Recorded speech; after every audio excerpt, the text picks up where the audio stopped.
Morning, guys. So, I'm a pastry chef, and I'm just going to try to start showing you little things I do throughout my day.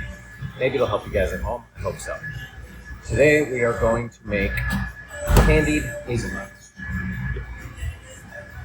The end result should be something like that. Nice and crunchy, a little dark, but really delicious. So, in order to begin this adventure, I have already pre-roasted the hazelnuts. So what that would look like is about 7 to 10 minutes in the oven at 325 if you have a high-speed convection oven, which I do, so I'm here at work.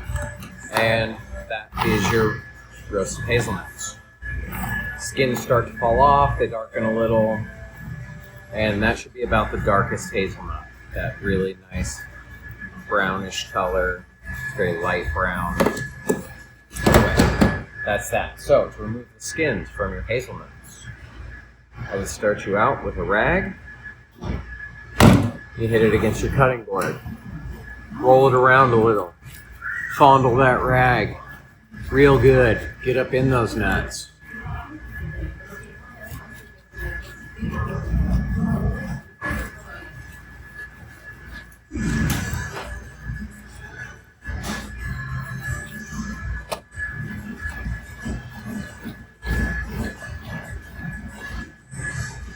And off to the side of the camera, I have a Roku food processor, which bowl, blade.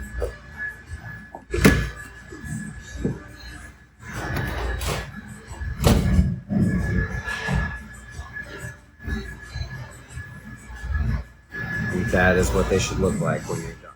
You just roll them off of the skins. Right in your food processor.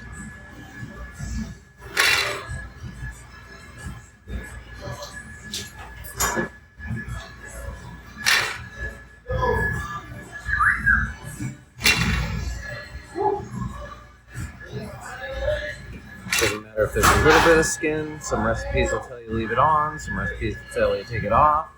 If you want zero skin, you can blanch these things, which just means to dunk them in boiling hot water. But if you do that, make sure they are completely dry before you start your next steps. Otherwise, you're infusing water into the recipe, which for some roasted nuts, that is part of the recipe. Excuse me, for some candied nuts, such as pepitas or papitas, however you would say that. But for hazelnuts, I think adding water to the recipe softens them too much and you lose a lot of the crunch that I associate with a candied hazelnut. But you can see here how much skin just got removed from that simple activity.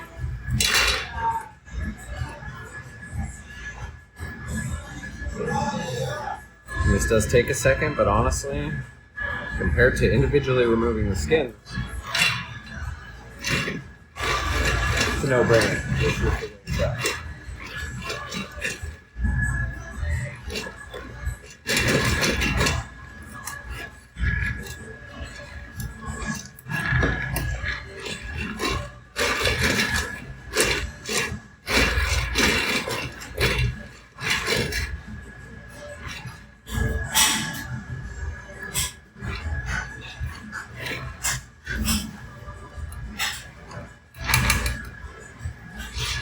And I inadvertently did not put my blade all the way down in my food processor before adding.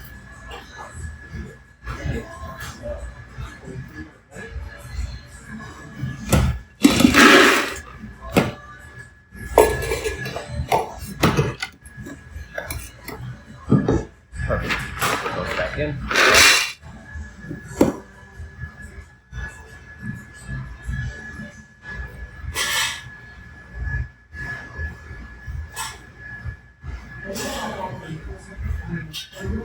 You just want to pick these last few out. You can roll them out if you want, but you'll end up with extra skin on there. That's not what we're after, obviously.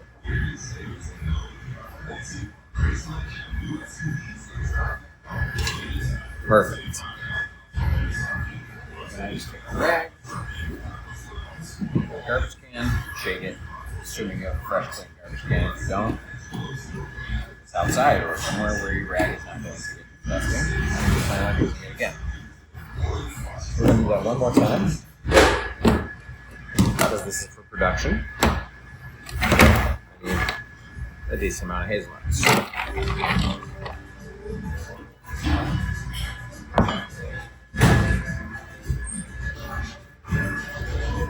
Start with a crunch against the cutting board, roll around.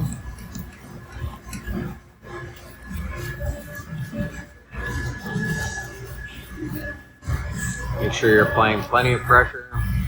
We're about to throw these things in a food processor, so if you break them, that's fine.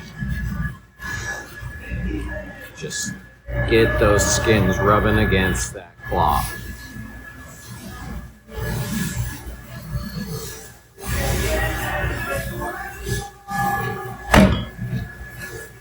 Perfect.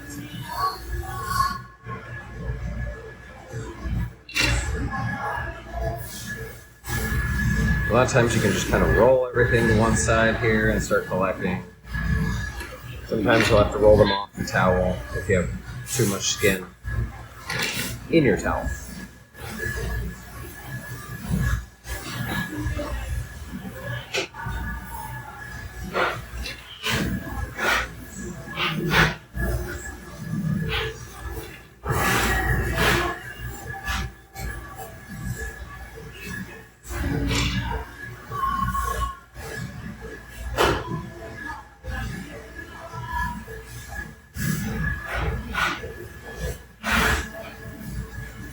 Roll them, the skins tend to stay. Sometimes you'll have to do an extra little roll just to get any loose ones off.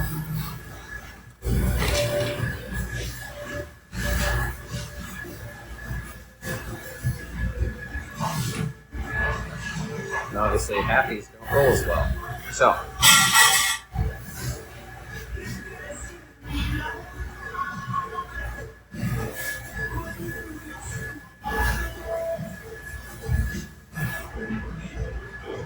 you could be more or less picky. I like to get most of the hazelnuts out though. Not a big fan of wasting things. So, those go in there.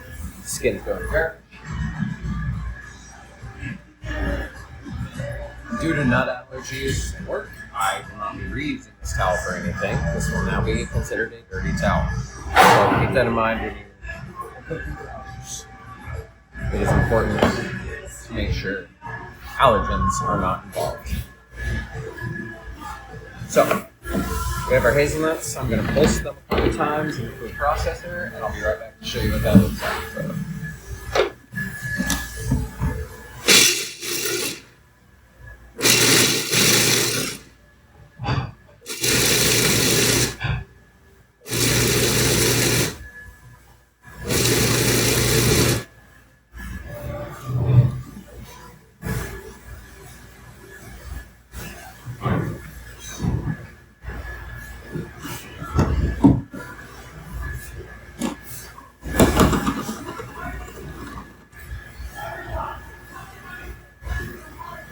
Alright, so you have your hazelnuts. You're going to end up with some powder if you do a large amount like this.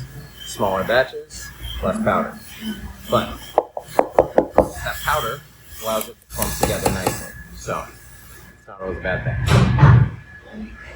Alright, we're going to dump our hazelnuts into a giant bowl. Obviously, bowl size will differ depending on how many hazelnuts you are doing. This is how many I'm doing. And this recipe is coming out of my head, so there isn't actually a recipe. That's how this works at this point in my creation. For this many hazelnuts, I would think 3 eggs. Sounds great.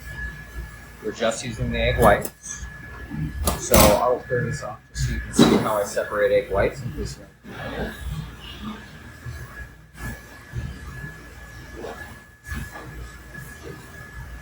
Separating eggs. I could dump them right into this bowl. However,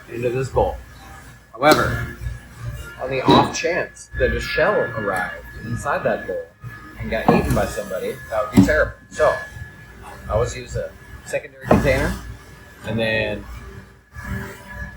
I keep a big bucket It's actually just a big camera. Got a garbage bag in it. And that is for any compostable materials. So to separate eggs, if I was keeping the yolks, I'd have a second container to put the yolks in. But since we are not keeping the yolks on this occasion, we're just going to lift the top of the yolk, or shell off, sorry. Pour the yolk in. Oh, and that yolk broke. That is very interesting. So, you get to learn a secret, okay? Which is how to retrieve that yolk out.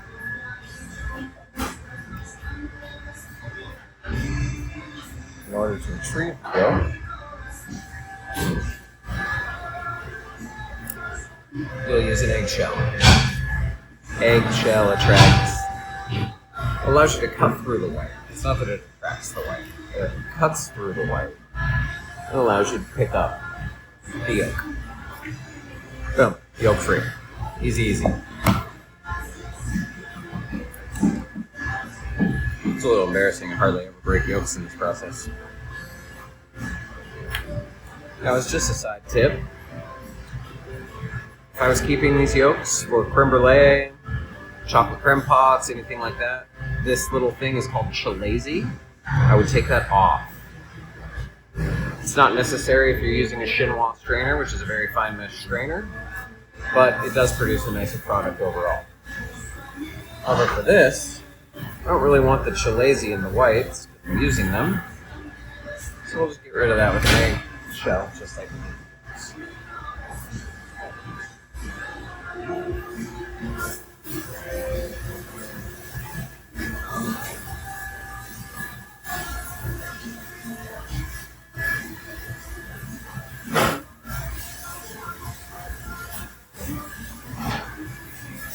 Alright, always wash your hands between ingredients, especially eggs. Leaving that thoroughly. Okay. So, now we're going to take our hazelnuts. We're going to pour egg whites into there. I said 3 egg whites, but this is about 6 cups of hazelnuts, so good amount of hazelnuts. For a normal batch, probably 1 egg white would be fine if you're doing a household-sized batch.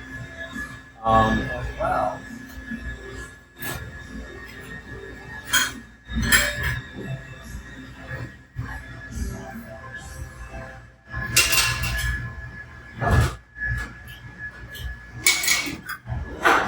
we're going to go with a half cup of grade A maple syrup, though I actually prefer grade B. Grade B has a much nicer mineral content.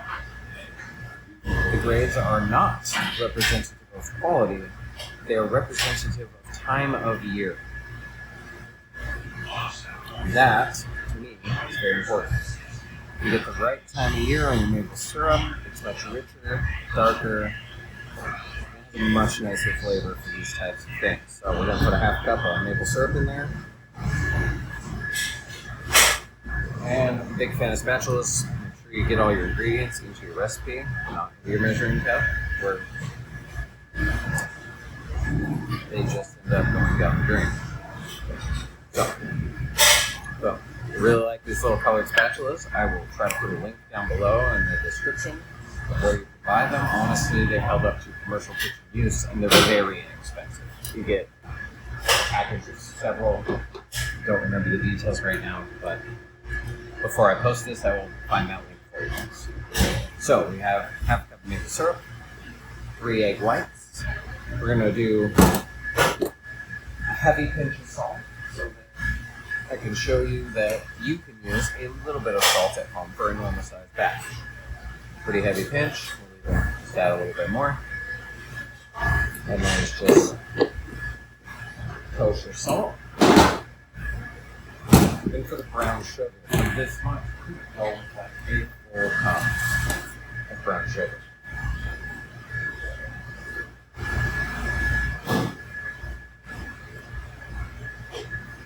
Now, I 100% agree. So, you don't have a conversion chart. I will also link you the conversion chart that I keep on the wall here. But at the end of the day, that brown sugar pack is 210 grams.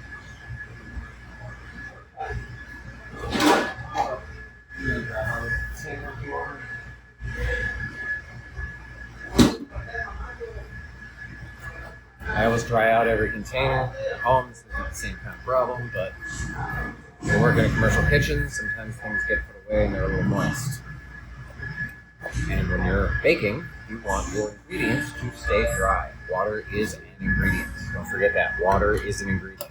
If you're adding water unnecessarily through your process, you are changing the recipe. Also in a commercial kitchen, sometimes people don't put things away clean, unfortunately. So, wipe down the scale really good with our sanitary rag, because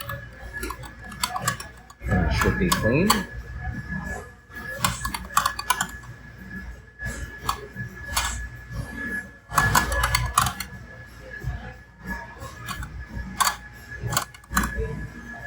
That there on, I like grams, they're more precise than ounces by far. And like I said, it's 210 grams per packed cup. Oh, that was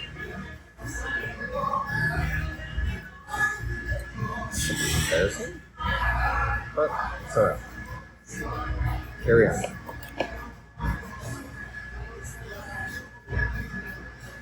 Like I said, being this recipe's out of my head, we're going to go with 214. That's fine. It's very close to the right number, and I made this recipe up, so I can change it.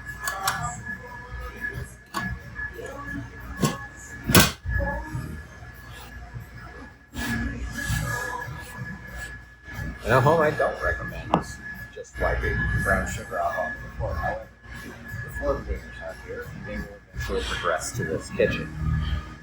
So,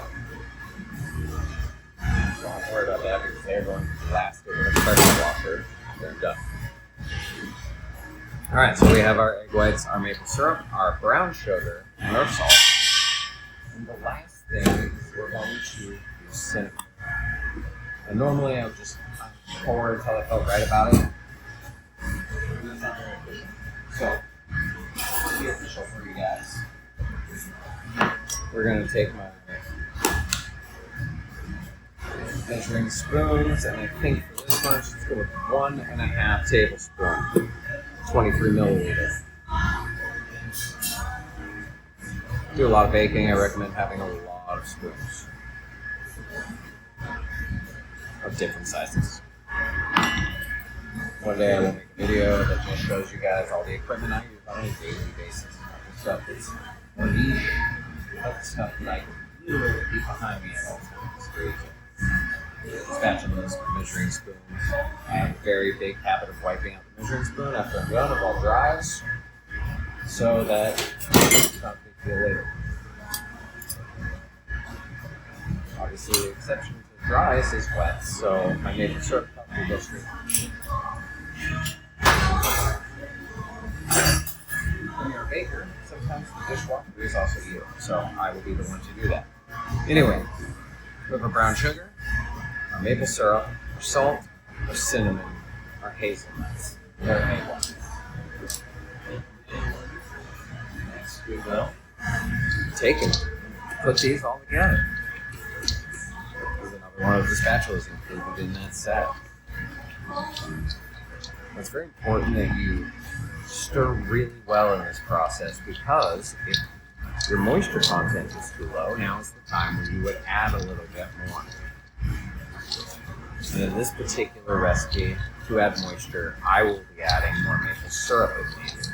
I think we got plenty of egg whites with our 3 whites.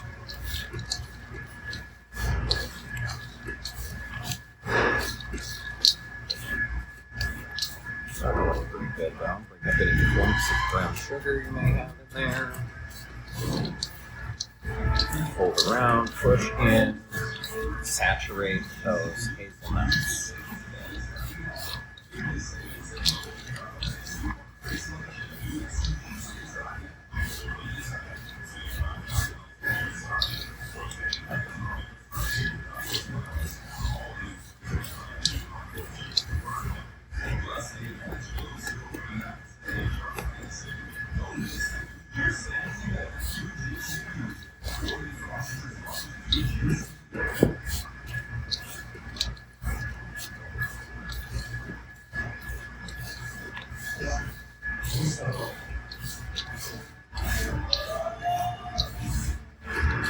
Alright, looks like that was plenty. Good ratios, good ratios.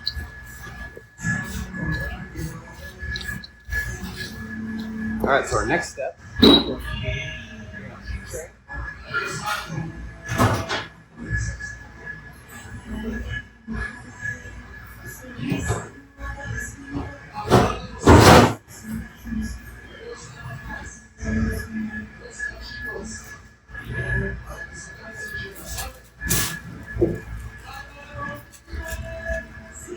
Tray with parchment paper.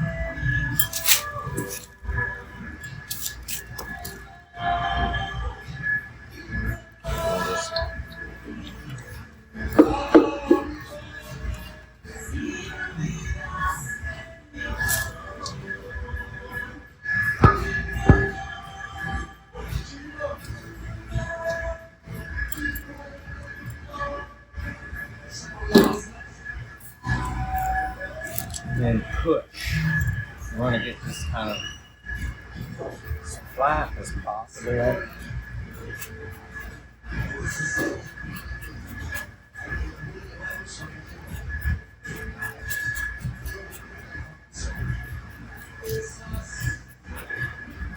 You don't need a single layer. You are going to be stirring these once every 10 minutes for approximately 30 minutes.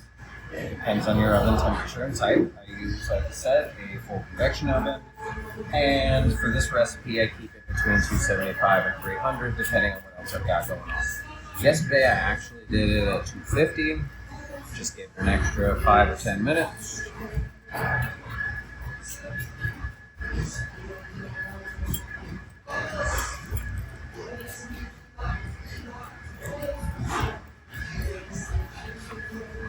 Oh, and real quick, I need to run and grab a couple knives.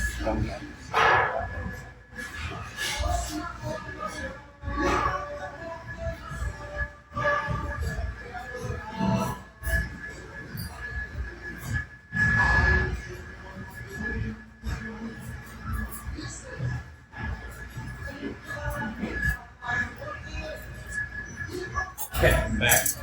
When using a convection oven, I like to ensure that my parchment paper is not going anywhere. Just take some heavy butter knives, put it on the edge so the edges don't blow up and end up on top of your product.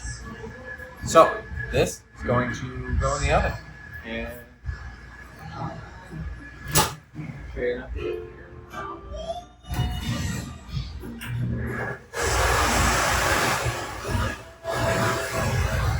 want to stir them. Set once every 10 minutes. There should be a completely floppy mix.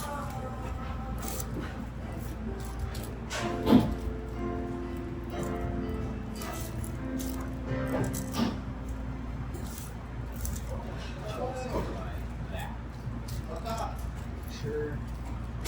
Get everything off the bottom. Spread these new hazelnuts to the air for the convection. Or if you're not using a convection, still do this. Still definitely do this. But if you're not using a convection, you need to get away with stirring. So that's that. We'll stir again in 10 minutes.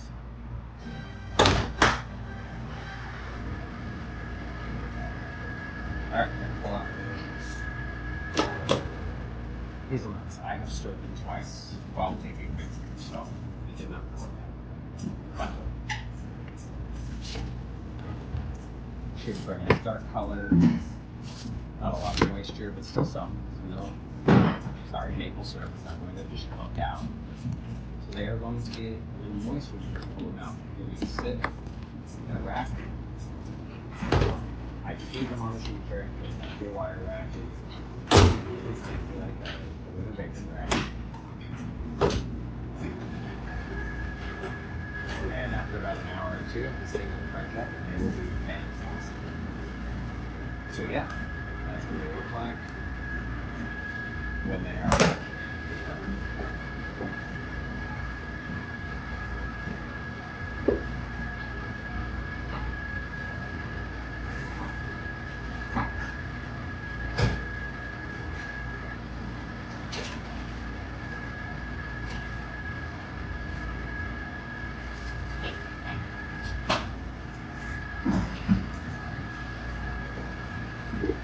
This is what what they look like after they're done.